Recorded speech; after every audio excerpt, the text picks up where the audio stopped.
नमस्कार।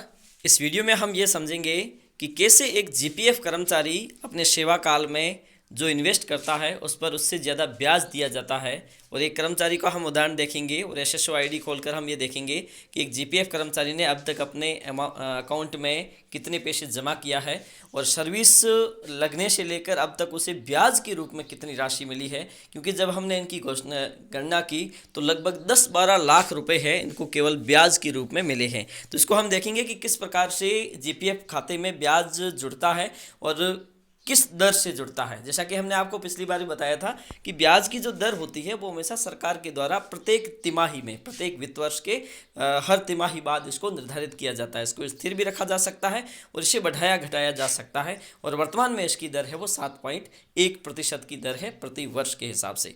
तो यहाँ पर हम देखेंगे एसएसओ आईडी खोलेंगे तो यहाँ पर आपको एक ऑप्शन दिखाई देता है SIPF यानी state insurance provident fund new.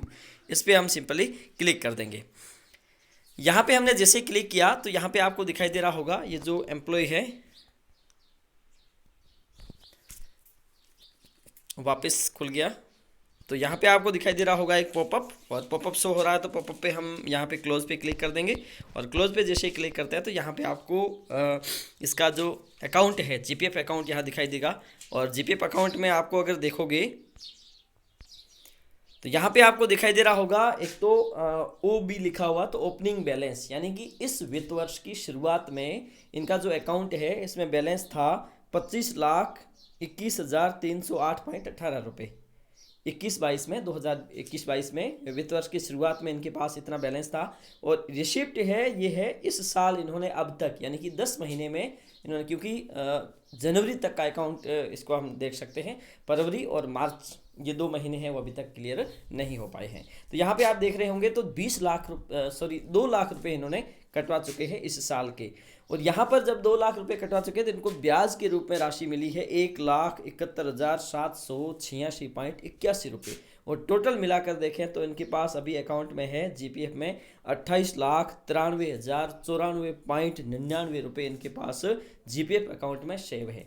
अब हम ये देखेंगे कि इस कार्मिक ने जो ये 28 लाख रुपए इकट्ठे किए हैं क्या ये इसकी स्वयं की कटौती है या इससे ज़्यादा इनका ब्याज है।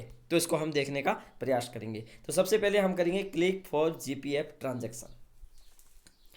इस पर हम जैसे जाते हैं तो यहाँ आपको एक ऑप्शन दिखाई दे रहा होगा। तो यहाँ आप हम नीचे देखते हैं कि इस कार्मिक की जो नियुक्ति तिथि है वो वर्ष के रूप में 1997 में इनकी प्रथम नियुक्ति हुई थी।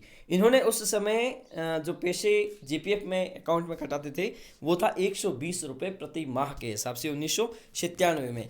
जब इन्होंने साल भर में कटाया तो लगभग उनके पास जो पैसे आ गए वो 960 रुपये साल भर में कटाए, जिसके 43.20 रुपये मात्र ब्याज मिला था उस साल का। अब यहाँ पर आप देख रहे होंगे साल दर साल ब्याज बढ़ता जाता है। फिर हुए आप 588, फिर 1600, फिर 2100, 2900, 3500, 4000, 4600, 6400, 6600। 6600 यहाँ पे कम क्यों हुए? क्योंकि यहाँ पर कार्मिक ने एक तो विड्रॉल कर दिया, यहाँ पे भी 24,000 रुपये विड्रॉल कर दिए, ठीक है। उसके बाद में 10,000, 10,000, 16,000, 24,000।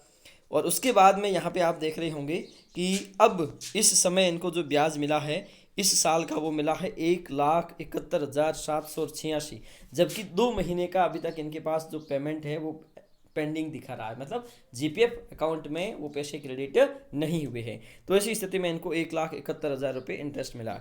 इससे पहले साल में इनको 1,56,000 रुपये का इंटरेस्ट मिला था। इससे पहले साल में इनको 1,39,000 रुपये का मिला था। इससे पहले साल में इनको 1,04,000, मतलब पिछले 4 साल में लगभग इनका जो रेशियो है ये 6 लाख रुपए अपने अकाउंट में एक इंटरेस्ट के रूप में क्रेडिट करवा चुके हैं। इसके अलावा अगर देखें 79,000, 66,000, 57,000, 51,000, 42,000, 33,000, फिर 24,000। तो ये हम जब पूरी टोटलिंग करते हैं तब पाते हैं कि लगभग 12-13 लाख रुपए है जो इनके अकाउंट में केवल इंटरेस्ट के रूप में ही क्रेडिट हो पाए हैं। तो इनकी अगर आप कटौती देखोगे तो यहाँ पर देख रहे होंगे कि 120 से शुरुआत होती है, फिर बाद में 260, फिर 300, 400, फिर बाद में 4800, 700, फिर उसके बाद में यहाँ पे आप देख रहे होंगे 3,000 से शुरुआत होती, फिर 5,000 आ गई, और उसके बाद में अब वर्तमान में अगर आप इनकी कटौती देखोगे तो हैरान रह जाओगे कि इनकी कटौती वर्तमान में 20,000 रुपये प्रति माह ये जीपीएफ में सेव कर रहे हैं, तभी जाके इनके अकाउंट में 28 लाख रुपए तक की राशि पहुंची है। क्यों? क्योंकि इन्होंने जितनी ज़्यादा राशि जमा करवाई तो उस पर ब्याज भी ज़्यादा मिलता गया, क्योंकि ब्याज की राशि है जो प्रति वर्ष के अंत में इनके अकाउंट में क्रेडिट कर दी जाती है प्रत्येक जीपीएफ कर्मचारी के।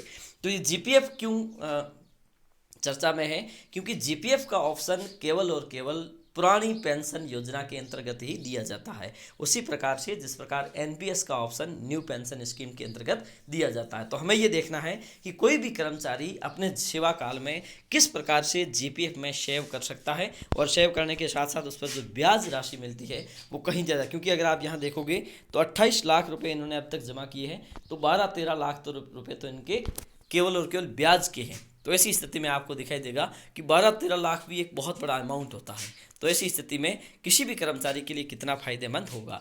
तो एक और चीज़ मैं बता दूं आपको कि अभी राज्य सरकार ने या फिर जो केंद्र सरकार की इनकम टैक्स डिपार्टमेंट ने निर्णय लिया है कि कोई भी कर्मचारी अगर अपने जीपीएफ अकाउंट में 5 लाख रुपए से ज़्यादा की राशि जमा कर चुका है तो उस पर जो ब्याज मिलेगा, 5 लाख तक तो छूटे, 5 लाख से ऊपर जैसे किसी कार्मिक ने 10 लाख किए हैं तो ऊपर के 5 लाख है, उस पर जो ब्याज आएगा उस पर सरकार टैक्स लगाएगी। तो ये उसको भी टैक्स के दायरे में लाने की घोषणा की गई। लेकिन एक चीज़ और बता दूं आपको कि जो जीपीएफ का अकाउंट है, जीपीएफ का आपका जो पैसा है वो जब आप विड्रॉल करते हो रिटायरमेंट के समय तो उस पर किसी प्रकार का कोई ब्याज किसी प्रकार का कोई टैक्स नहीं दिया जाता है। तो इस प्रकार से आप समझ सकते हो कि इस कार्मिक ने किससे अपने इतने पैसे जोड़े हैं। धन्यवाद।